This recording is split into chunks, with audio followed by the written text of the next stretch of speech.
নমস্কার বন্ধুরা, আপনারা দেখছেন মাধু কুক মাস্টার। কিছু রান্না খুঁজে পাচ্ছেন না? চলে আসুন মাধুর রান্নাঘরে। চটজলদি কেমন করে রান্না করে নিতে হয় আমি দেখিয়ে দিচ্ছি। প্রথমে লাউয়ের খোসাটা আমি ভালো করে ছুলে নেব। ছুলে তারপরে আমি এবার ডুমো ডুমো করে লাউটা কেটে নেব। আলুটাও ডুমো ডুমো করে কেটে নেব। কেটে ভালো করে ধুয়ে তারপরে আমি কড়াইয়ে সেদ্ধ করতে দেবো। সেদ্ধ হয়ে যাওয়ার পর, সেদ্ধ করার সময় কিন্তু কোনো জল লাগবে না, এমনিই সেদ্ধ হবে। সামান্য নুন দিয়ে দেবেন, তাতেই সেদ্ধ হয়ে যাবে। সেদ্ধ হয়ে যাওয়ার পর আমি এবার ওই কড়াইয়ে, অন্য কড়াইয়ে আবার তেল বসিয়ে দিলাম। তেলটাতে মাছের ডিমটা ভালো করে ভেজে নিলাম। এই তো আমি ভালো করে ভেজে নিলাম মাছের ডিমটা। এবারে এটা আমি ভালো করে ভেজে নিচ্ছি। ভেজে এবারে এটা আমি তুলে নেব।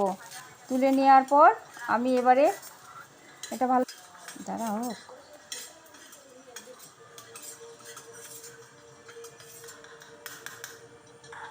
মাছের ডিমটা হয়ে গেল, দিয়ে দিলাম।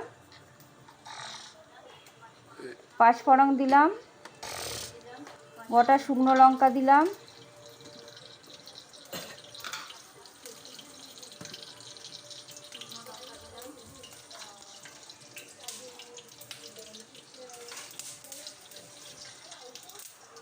এবার তেলটা গরম হয়ে গেছে, আমি পেঁয়াজ দিয়ে দিলাম, টমেটোটা দিয়ে দিলাম।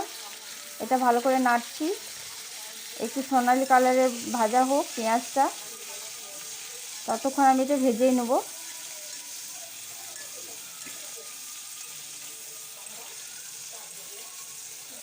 এই যে আমার ভাজা হয়ে গেল পেঁয়াজটা। এবারে আমি আদা, রসুন, ধনে, জিরে সব মশলা দিয়ে দিলাম।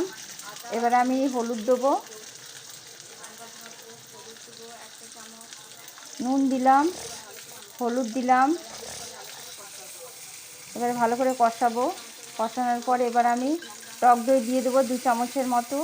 টক দইটা দিয়ে ভালো করে কষাবো যতক্ষণ না তেল বেরোবে, আমি কষিয়েই যাব।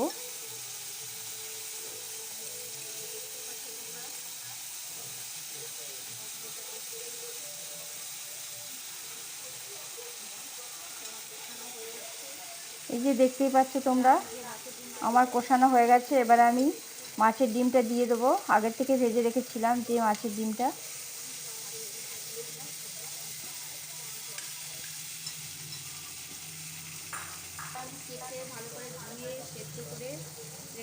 আগে থেকে সেদ্ধ করে লাউ আলুটা যেটা রেখেছিলাম সেটা আমি এবারে ঢেলে দেবো।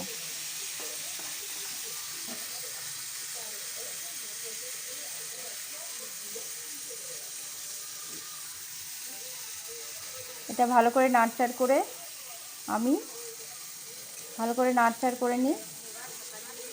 ভালো করে নাড়চাড় করে এবার আমি এটাকে ঢাকা দিয়ে দেবো।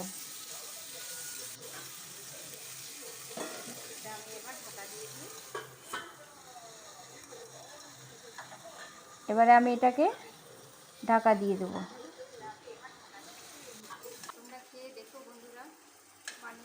এটা ঢাকা দিয়ে দিয়ে রান্না হবে।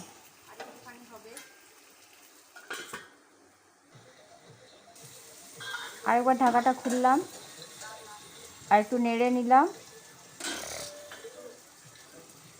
যদি লেগে যায় তার জন্য।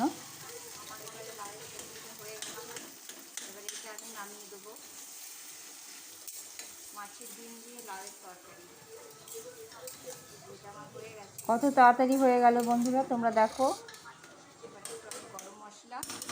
একটু ভালো করে নাড়চাড় করে নেব। এই যে এটা আমার হয়ে গেছে।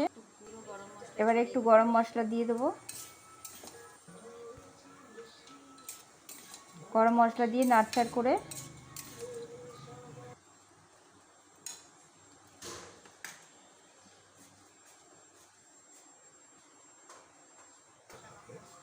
কয়েকটা কাঁচা লঙ্কা চিড়ে দিয়ে দিলাম। এই যে হয়ে গেল আমার এটা।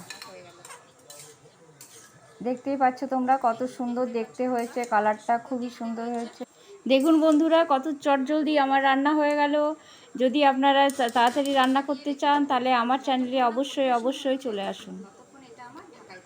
ধন্যবাদ।